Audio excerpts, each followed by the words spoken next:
Sveiki, noriu šiek tiek pašnekėti apie labai dažnai užduodamą klausimą, kam reikalinga konsultacija ir ar iš vis jos reikia. Tai čia yra gyvas pavyzdys. Sėdi Rasa pas mane, mes labai neseniai pradėjom draugauti prieš pusantro mėnesio kažkur.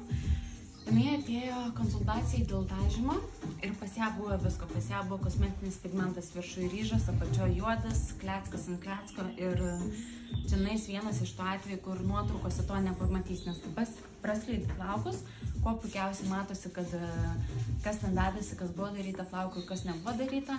Ir konsultacijos metu aš tik galėjau nuspręsti ir paskirti techniką, kur jos atveju tai buvo nestandartinis variantas. Turėjom taikyti dvi technikas, tai yra viena technika čionais, kita technika čionais. Tai čia yra gyvas pavyzdys, kodėl jas reikia ir mes tą konsultaciją paskiriam ne tam, kad mes neturim ką veikti arba norim švaistyti jūsų laiką, tai yra tiesiog jūsų gėriui. Jos metu mes pasakysim, kiek tai kainuos, kiek laiko užtruksim, kas bus daroma, namų priežiūra. Pavyzdžiui, Rasa, jinai visas instrukcijas seka, jinai daro, jinai kaukę naudoja, pati pasiplanuoja namie, ateina procedūrą pasidaryti. Tai realiai čia yra tobulas klientas, kur norėtos, kad visas klientas tą darytų.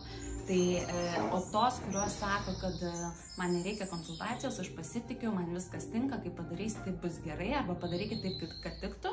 Tai 8 iš 10 tokių klienčių, jos po dažymo ateis ir sakys, man nepatinka, padaryti kitaip. Tai čia yra atsakymas, kodėl reikia konsultacijos ir kad jinai tikrai jum nauda, o ne tik meistrui.